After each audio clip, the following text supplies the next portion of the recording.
फाल्गुन मास के शुक्ल पक्ष की एकादशी तिथि को रंगभरी एकादशी और आमलकी एकादशी के नाम से जाना जाता है।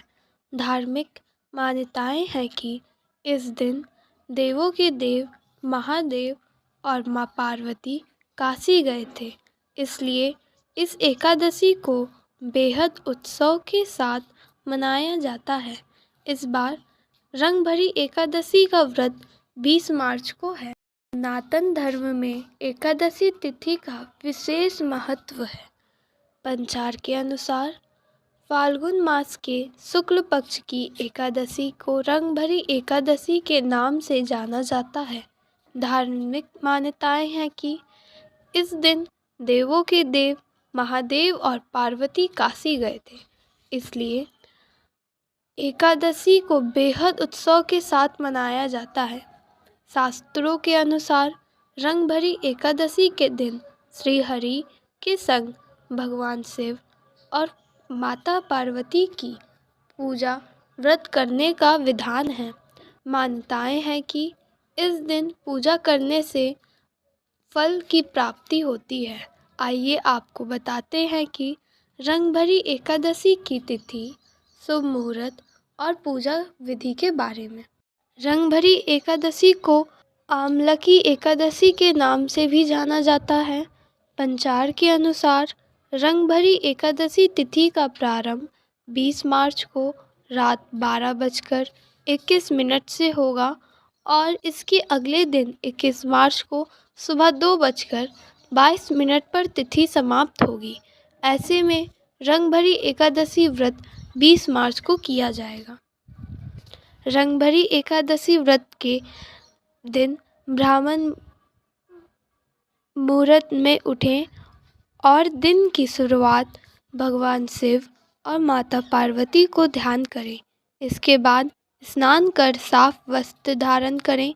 अब विधि पूर्वक भगवान शिव की जल अभिषेक करें और माता पार्वती को सुहाग की चीज़ें अर्पित करें। शिवलिंग पर गुलाल, चंदन और बेलपत्र इत्यादि चीज़ अर्पित करें। इसके बाद आरती करके रंगभरी एकादशी कथा का पाठ करें। अब भोग लगाएं और सुख शांति की प्रार्थना करें। तभी राजा के शरीर से आइए जानते हैं रंगभरी एकादशी की व्रत कथा। प्राचीन काल में चित्रसेन नामक राजा राज्य करता था। उसको राज्य में एकादशी व्रत का बहुत महत्व था और सभी प्रजन एकादशी का व्रत करते थे। वहीं राजा की आमलकी एकादशी के प्रति बहुत श्रद्धा थी। इस दिन राजा शिकार करते हुए जंगल में बहुत दूर निकल गए। तभी कुछ जंगली और पहाड़ी डाकुओं ने राजा को घेर लिया। इसके बाद डाकुओं के शस्त्रों से राजा पर हमला कर दिया, मगर देव कृपा से राजा पर जो भी शस्त्र चलाए जाते वह पुष्प बन के गिर जाते। डाकुओं की संख्या अधिक होने के कारण राजा बेहोश हो गए। एक दिव्य शक्ति प्रकट हुई और समथल सारे डाकुओं को मार दी। उसके बाद अदृश्य हो गई। तब राजा की चेतना लगी तो उनने सभी डाकुओं को मरा हुआ पाया। यह देख राजा को आश्चर्य हुआ कि इस डाकुओं को किसने मारा।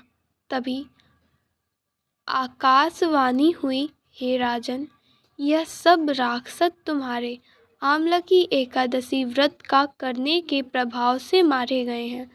तुम्हारी देह से उत्पन्न आमलकी एकादशी की शक्ति ने इनका संहार किया है। इसे मारकर वह पुनः तुम्हारे शरीर में प्रवेश कर गई।